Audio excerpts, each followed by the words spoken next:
mula sa ATI Bicol Pili Kangaring Sur. Ito ang ATI Bicol #Sarabay Channel News Update. Magandang hapon. Narito na ang news update sa araw na ito.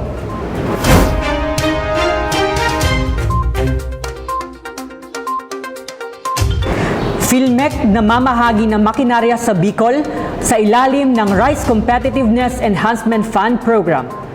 Live na magkakasama natin ngayon, nakasalukuyang nasa Department of Agriculture Regional Field Office 5, si Engineer Christine Olila.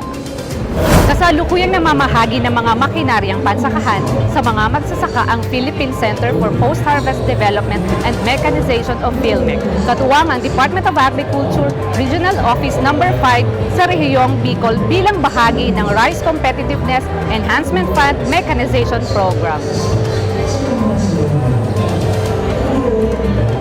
Bahagi ito ng 5 bilyong piso budget mula sa 10 bilyong taunang pondo ng RCEP na ilalaan sa loob ng 6 na taon. Kaugnay ang paglagda ng Republic Act 11203 o mas kilala sa Rice Tarification Law noong nakaraang taon. Pangunahing makikinabang dito ang mga nakatalang kooperatiba at samahan ng mga magsasaka o farmers cooperatives and associations na may mga aktibong kasapi at may akreditasyon mula sa kagawaran ng pagsasaka. Inin pagtaonin mga machineries digdi sa mga parauma, mga lisensyado, organisadong asosasyon ng parauma, nakaminos kita sa gastos. Araw kang rice planter. Ang rice planter po siguro mahalos kabagaan mamiminos na kung ikumparar mo naman sa manual na pagtatanom ng parol. Iyon man po ang harvester. Ang manual na pagkukagan parol, pag-ani, grabe pong kaluwag, grabe karaw. Kung ini po ang harvester mismo, combine harvester, tiga po, mapagin ng makina, makakaminos po kita. So, kukulang ang gastos ta, kulang gastos, kulang ang masasayang na ko yan, kwarta.